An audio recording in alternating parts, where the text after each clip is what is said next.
Hi, it's me, Sonoria, going on with my story, part 46. So, as I was saying, now I'm young and I'm going through spiritual stuff. This is my awakening to the things in the different realms. So, um, this house that I was talking about at 1545 Pennsylvania, the house itself, it is, I don't know what happened or what it was, and people don't seem to believe that there are attachments to things and objects and places, but there really is.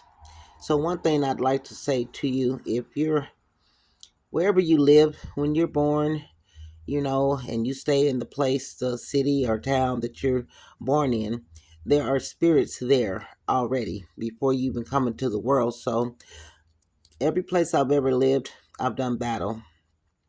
And if I was to go back to Wichita, Kansas, I would also be experiencing the same spirits that I encountered as a child because they still are in that realm. So even though you don't think so, if you move from a territory and you move to another territory, you're going to find different battles and different spirits, but some are similar to the spirits you've already had an encounter with. So I just want to say that and put that out there because um, being as I was born in Wichita, Kansas, that's where I gave birth to the boogeyman and all these other entities that I didn't know nothing about until I started learning. So when we was living on Stadium Drive before we moved to this house on Pennsylvania, we were playing hide and go seek and we were running around. Now my sister, she happened to be running and she ran and we were outside and there was this hand, a single hand cut off at the wrist that was running down the street. And all the kids, we saw it and we were chasing it and it ran and went down a gutter, where water goes into it. So we just kids, we didn't know. We was outside playing, seeing something. Of course, we all running behind it, trying to catch it and kill it and, use our little sticks and stuff. But it was just amazing because you're not aware that things of that nature are on the earth. So that was that. And then my sister, she was hiding. And where she hid at, she was underneath a trailer house. And there was a crawl space under there. She had ran and got up underneath there and was hiding. And then while she was under there, she encountered this little, I don't know what it was called, and I couldn't tell you because it's not my story, it was her story. But what happened was she seen this scene and it was like, shh, don't say nothing. And she didn't say nothing. She wanted to move, she wanted to run out, but she couldn't because she was too scared. And we were all running around and stuff, so we didn't even know she was missing or it was nothing.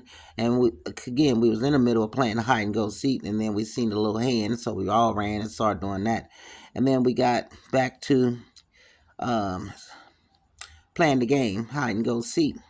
And so, meanwhile, she's still underneath this house with this thing, and it's not doing nothing to her or anything, but it just told her, shh, be quiet. Because she wanted to call for us because we were close around, running around, doing stuff. Other people was hiding and stuff, and it was telling her, like, to be quiet. So, eventually, one of the parents came out and hollered for their child to come in the house. It's time for you to come in the house. Y'all get in this house now. It's getting late. So, uh, while she was talking, because it happened to be at the trailer where the lady lived. So my sister said she took advantage of that and got from underneath there real quick and started running and ran to the house. And so she told my mom, told us about it. And so anyway, that was pretty much a story that kind of enlightened me again because here's my cousin having the situation over in the same area at her house with this little man object coming out of the crawl space. Now my sister, she did had a certain entity or whatever underneath, here, and she's encountered that. And personally, all of us running down the street with this hand. So all of these things combined were just an awakening to say, hey, there are things out there in this world that you have no idea about. So, mind you, when you're a child and you see things, spirits already know that you don't know, like, really, like an older person would have known what to do or how to treat the situation. But when you're a child, all you know how to do is just scream, holler, and go tell somebody and hope they believe you. So in my mom's case, a lot of times I would tell her stuff. She would know, and she would know what was going on, but she didn't want she didn't want me believing in stuff like that. So she would do her best to discredit it, and she didn't feed into it. And when they were young, when she was younger, my mom was like a teenager, and they happened to live in Waco, Texas. My aunt told me this story. She told all of us the story. Back in the day, my aunts, both of them would sit us down and tell us stories. Now, this particular auntie was the oldest. She was older than my sister, than my mom. And so she was the oldest girl.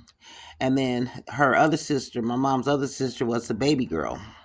So, anyway, they were also from the Kingdom Hall of Jehovah's Witnesses. So when we would go over their house on the weekend, I loved when she would set us down and want to tell us the stories because I love stories and I'm a storyteller.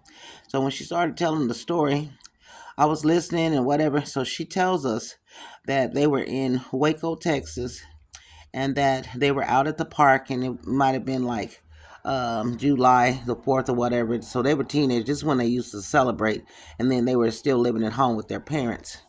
So my aunt told us that they were out there, and all of a sudden, this thing, a Satyrian, which is a half man, half horse, it's a sign like Sagittarius, a real thing, started running through there. Just people were running, hollering, and screaming.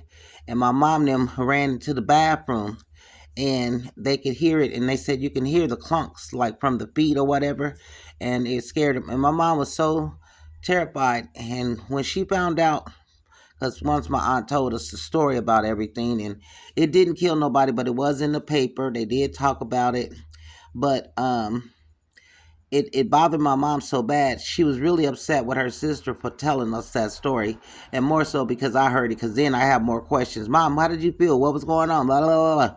Oh man, she was like, "Don't be asking me." And I don't know why she told y'all that. She shouldn't have said that.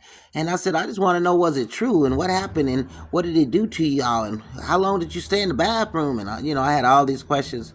Like I said, my mom, she not gonna get nothing out of her, and she didn't want.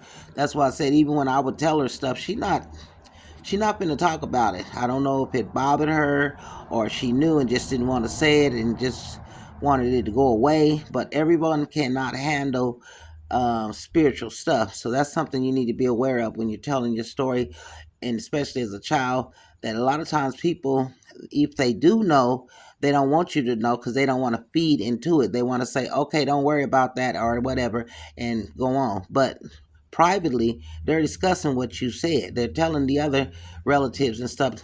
She didn't see this. She told me she saw this and that. They may not have never seen this stuff or knew about it, but they're going to talk to someone else, but they're not going to talk to you. So you're left with this empty feeling that that's an isolated thought, like this is happening, I see this, I see that, and nobody's confirming to you that the stuff you're seeing is true and how to deal with it.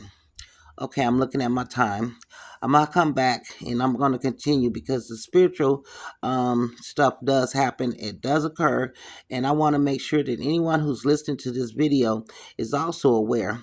You're not the only person, and there's things out there in this world that people don't believe in. Some people will never see it, but they're there.